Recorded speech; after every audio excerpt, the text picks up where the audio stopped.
that's going on right with the sales tax. The county commission did approve it. The problem is our 800 radio, let me back up. Our current system is so old that they're not able to get parts for the radios anymore. Like us in Chapman, we're having the issues of Indian Hill, we can't get out.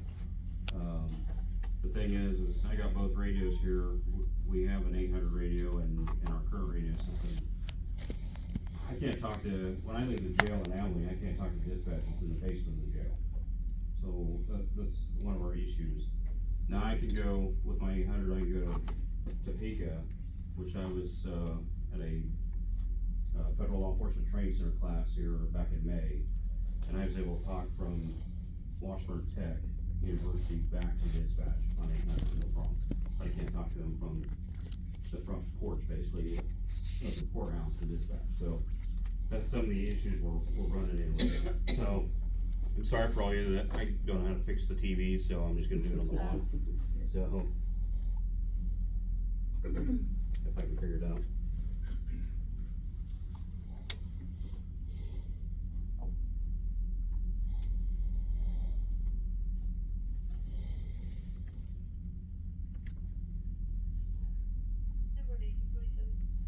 So as you can hear, I did turn those radios on.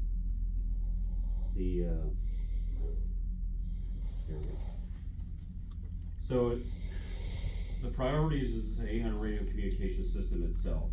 They're gonna put 2 towers up as well. They're gonna put one somewhere down in the Harrington area, one in the Abilene area. We're piggybacking off of some of the KDOT towers, which we currently have that now, as Chapman. It was something that I was able to present about a year ago. I have a friend that's a Johnson County, I think he's a captain for Johnson County Sheriff's Office. They've got a new radio system, so we were donated. I think we got 5 mobiles and about 30 portable radios that we currently have running. Problem is this is old technology, just like your cell phone. You have to take your cell phone, you have to update it. So that's, with that 800 radio system, or that radio itself right there, once 2024 hits, that's going to be an outdated radio.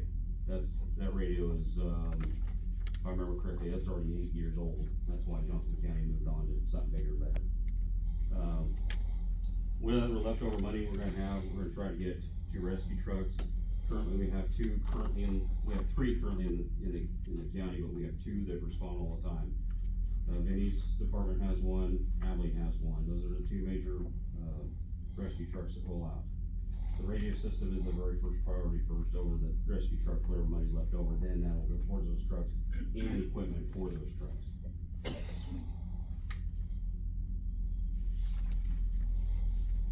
This is for every first responder within the county. This isn't just the police department, this just isn't the fire department. It's EMS, fire, every fire district, every fire department. As you can see there was 45,024 calls received in the dispatch in 2022.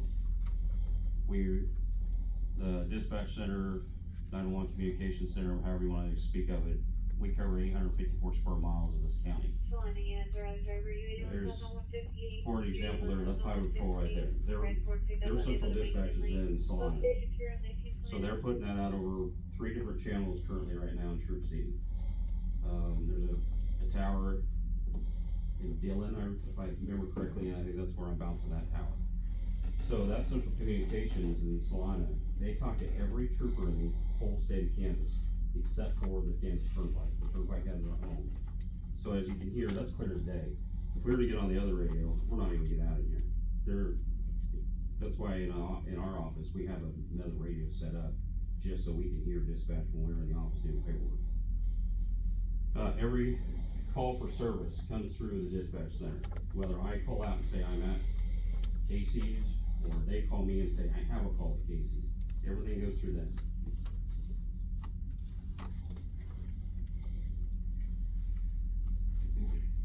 My computer's not playing with me. So as I said before, the technology is getting old. I do have there's going to be a slide in here. I have one in here. I'll show you real quick. As it says, they're all our neighboring counties have already upgraded. Saline County was the one that just currently, not too long ago, went to this. What this is there's a slide in here.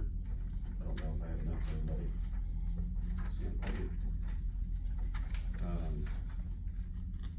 The dark blue is the ones that are currently on this 800 system. The light blue are the ones that are getting ready to move to it. The white ones have not. As you can see, we're the donut. The whole of the donut, we're the last ones to get through this. Interoperability is a major thing. As we all know, what we lived here, the Chapman tornado. That was one of those things where we couldn't communicate. When the Chapman tornado actually occurred, I was a deputy here in county. I came over, I couldn't get into town, so I was stationed up at the interstate, not letting anybody in. I couldn't talk from the interstate to command center that was up the district jail. We just didn't have the channels. This will give us the opportunity that we can cross communicate with those different agencies.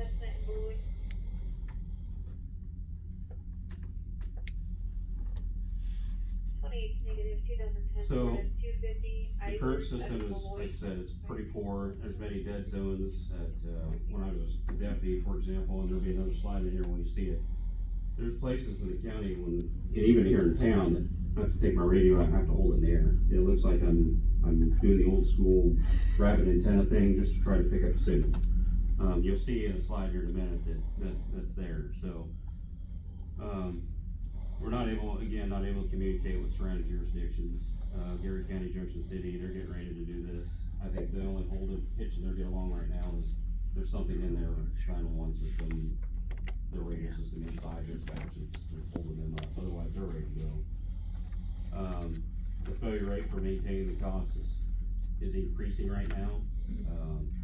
Again, these are old things. This is parts and pieces that can't get no more.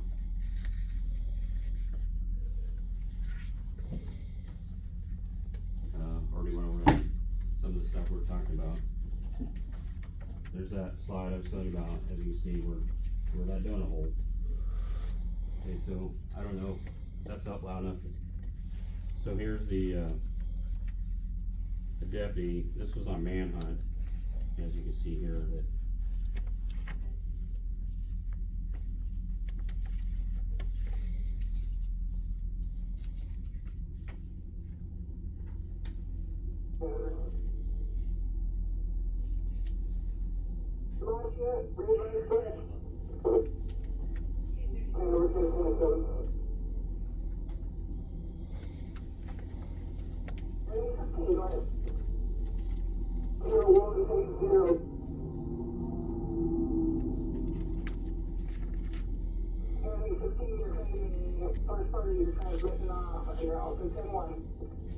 Okay, so what she just said is, in radio terminology, is you're gonna have to repeat because your horn broke and you can't, the dispatcher couldn't hear. As you see, as Deputy Fansler, he's holding that in the air and he just barely moved and the signal went away. I mean, it's just like that.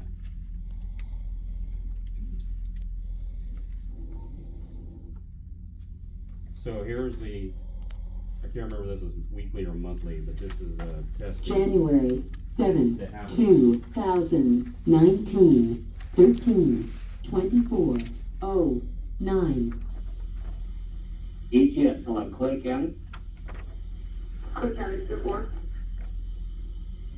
Thank you, Clay. Dickinson County. Dickinson County, 10-4. Thank you. Ellsworth County.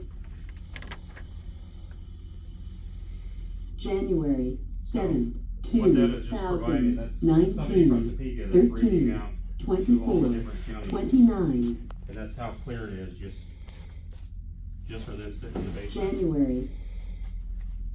So as you see, it's affected everybody, every fire department, Dickinson County EMS, every law enforcement agency. So it's a county-wide, as we say, it's a county-wide thing.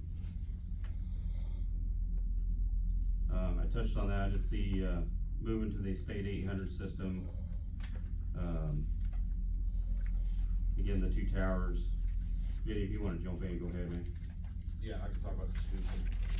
I introduced myself, Andrew Montegiato, everyone calls me Vinny. I'm the Area Fire Chief on the 911 Committee Board.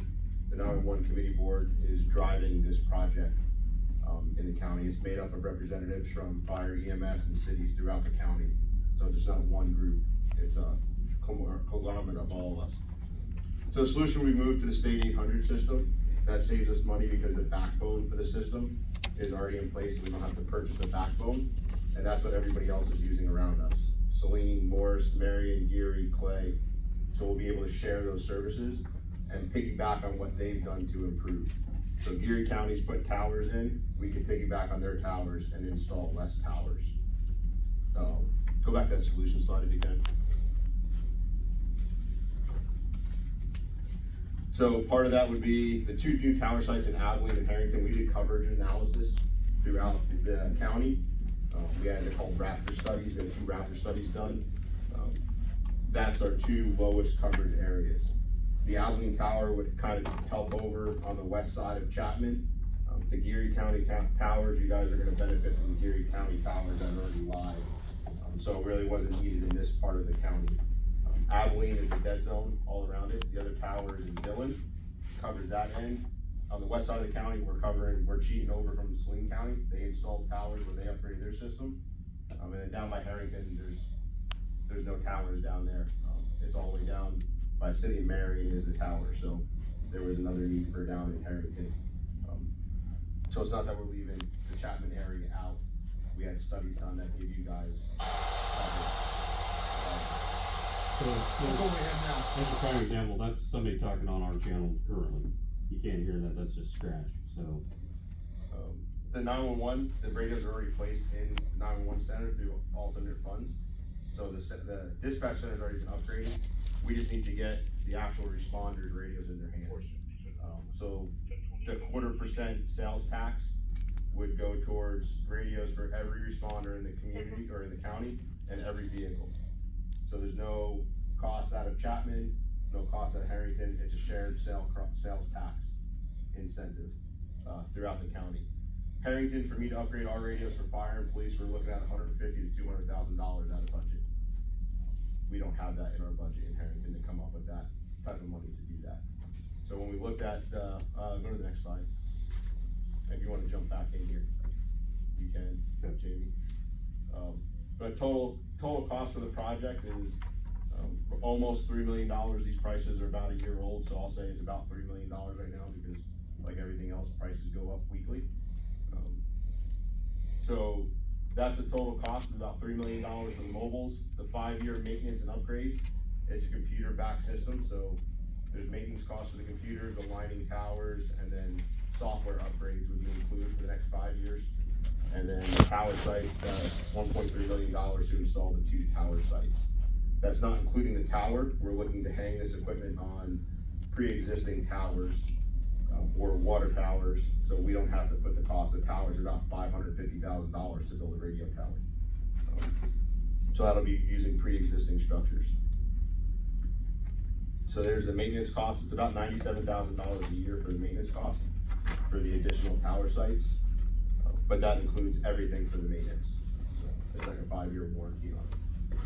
Thinking Saline County just went through this, they went live maybe a year ago, a little over a year ago. So we're kind of projecting some of our stuff from what they had to go through. And they actually didn't piggyback other towers, I think they built towers, so if I remember correctly. Geary County did the same thing. Geary County installed, they had a state tower already and they had to install 2 towers. Riley County put 12 towers in, Riley County. They went with their own system, with their own backbone, so it's tied to the state network, but it's their own, so they had to do a lot more coverage in Riley County to provide that. Our funding options, we went through a bunch. Property taxes, nobody's a big fan of property taxes. And then Dickinson County residents, 100% puts that bill. We get a lot of travelers through Dickinson County. Loves on I-70 sees a ton of sales out of there. We get a lot of people from Morris and Marion County down in the Harrington area coming over and purchasing from in town. So we went with the idea was the sales tax because we're gonna share that burden with our surrounding people and people traveling through. They use our services too, car accidents, medical emergencies. So if they're buying a candy bar, let's try and get some money out of people buying a candy bar from California that are going to New Jersey, so. Grants, we looked at grants, there's just no grant money out there. There is one that we applied for it, it's the LSSE grant.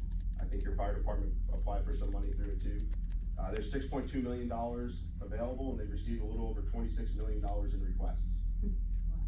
So if we're looking at a $3 million project, if we get any funding of that, they might throw some, Janelle might be able to put more into it. We might get a tiny sliver to put a dent in it, but it's not gonna be significant to do what we need to do to get good communications in the county. How to pay for it, so November 7th there's gonna be a sales tax question on the ballot. It's for a 0.25% sales tax increase countywide. It's about $2.50 on every $100 you spend. And it would go 100% towards public safety initiatives, with the priority being communications. We would do a 5-year lease purchase, so if that's approved, we can immediately get a loan from a bank for a 5-year lease purchase. And we go out through a bid process, competitive bid, try and get the best rate we can from a vendor. There'd be an evaluation process on the vendor's products they offer, so there's some really junky radios out there that have a great price, but they last a month and then you're replacing them. So we don't wanna do that. We don't necessarily wanna get the cheapest bargain radio out there. We wanna make something that's gonna last, cause first responders are hard on their equipment. They do a hard job sometimes. So start purchasing the equipment right away. Use the sales tax to pay back the 5-year lease of the equipment, or the lease purchase. Each agency would be responsible then for budgeting the maintenance. So the sales tax is the one-time initial purchase for all the radios. The lifespan on these radios is 10 to 12 years. We know that XTS 2500 sitting on the table there is 25-year-old technology. It came out in the maybe 20-year technology, it came out in the early 2000s. So we know the radios last longer than the intended lifespan, but we need to plan for the projected lifespan so we don't get behind the 8 ball with it. So after that initial purchase, it would be on each department and community to start planning for the future to replace their radios, to pay for reprogramming if there's reprogramming needs. So that'll be a one-time purchase to the communities from the county. Life expectancy radio, about 12 years, 10 to 12 years. And then any remaining sales tax dollars would be go towards the all hazardous response vehicles. They were purchased in 2006 on Homeland Security grant money. I think John was a part of that at that time. That money's dried up. There's just no Homeland Security money for vehicles anymore. So that option is out. About 5 to 7 years, those vehicles are gonna be hitting their lifespan and gonna need to be replaced. So it's trying to generate some funds from the county to provide those vehicles to Abilene and Harrington. Because we provide services to the lower half of the county, Abilene primarily to the upper half of the county. So that's what it would cost. We generate about projected $675,000 a year. The $2.50 on every $100 multiplied by 5 years would give us about that $3.3 million. So there's not a lot left over to go towards those vehicles, but hopefully it's enough to kind of put that down the road and get that project going in 5 years. So there's a timeline. We started talking about November. So 6 months, probably that April to June timeframe, hopefully be able to start receiving radios and start putting stuff in service. Hopefully by this time next year, if this were to all pass, we could have a good working, solid communication system in the county.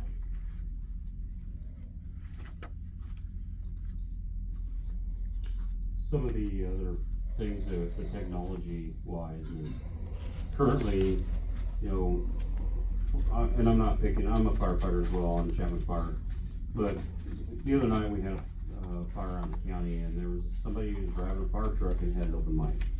Well, all you can hear is the siren in the truck.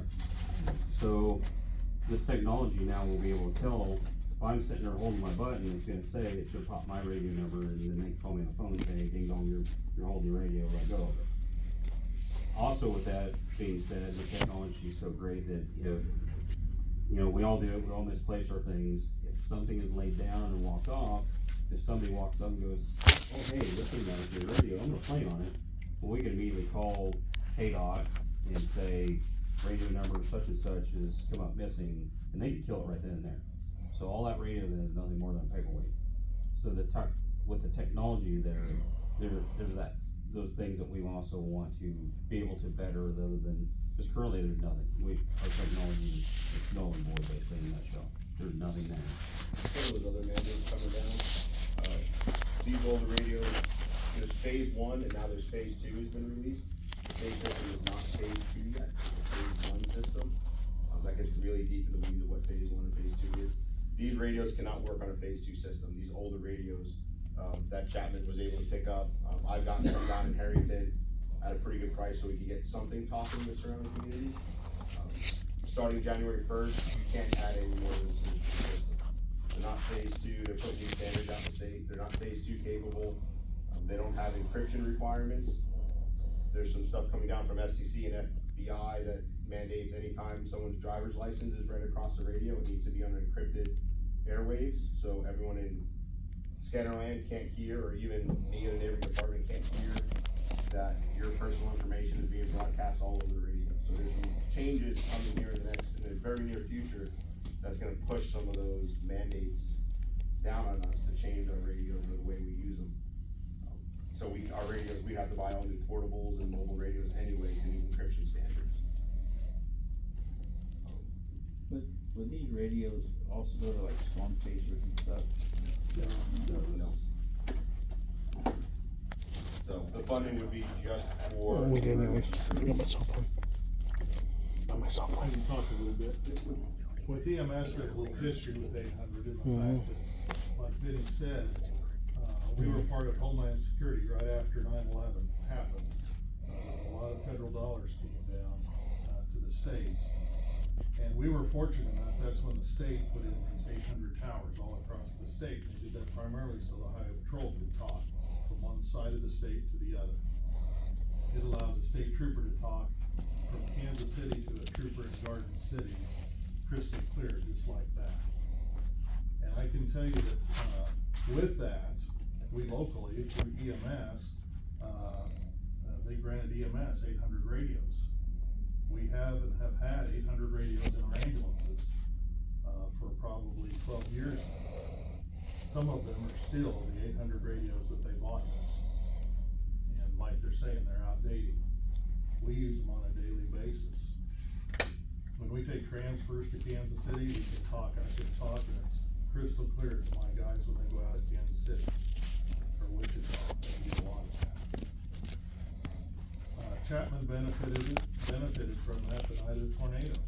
I rode the tornado out in my vehicle, halfway up Fifth Street I was halfway up to the golf course, and I rode it out in my vehicle. I was dang glad I had my 800 radio in my truck.